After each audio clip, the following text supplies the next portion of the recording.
If you're going to Istanbul, there are a few things that are a must to see.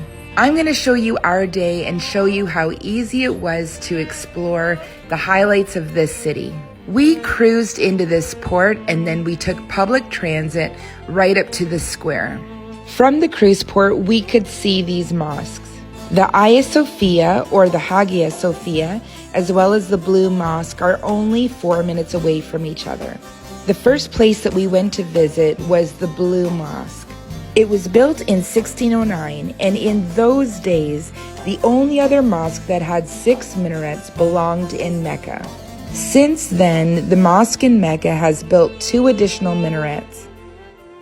Of course, when you visit these holy sites, you need to have your head covered as well as take off your shoes. At this location, they gave women scarves who did not have their own. The proper name for this mosque is the Sultan Ahmet Mosque, but it is affectionately known around the world as the Blue Mosque because of the beautiful blue tiles.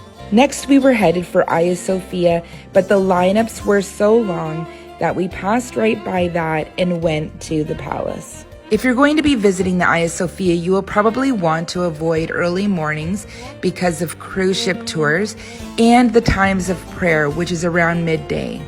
You will notice that at different times of the day, there will be less of a crowd. We headed straight past the Hagia Sophia to the Topkapi Palace Museum. This palace sits between the Sea of Marmara and the Black Sea. It was an interesting site to visit because you could see the gifts that were given, the weapons of war they used, as well as some of the places that they lived and entertained. You could easily spend a good 2 to 3 hours here walking through and visiting all the exhibits.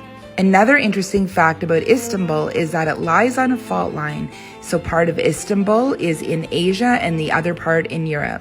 Now, once we took in the view, we headed off to the pudding shop, which was a really big deal in the 60s. When the hippies were traveling through, they used to meet here, but it's got great Turkish food. Then you'll want to try a Turkish simit when you're waiting in line for the Hagia Sophia. It's like a bagel, but you can have it sweet or savory. And they only really cost about €1.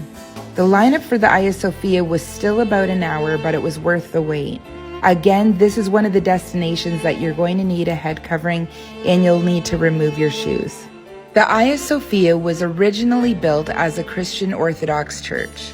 However, in 1453, when the Ottomans took over, it was converted into a mosque. The last thing that you're going to want to visit is the Grand Bazaar.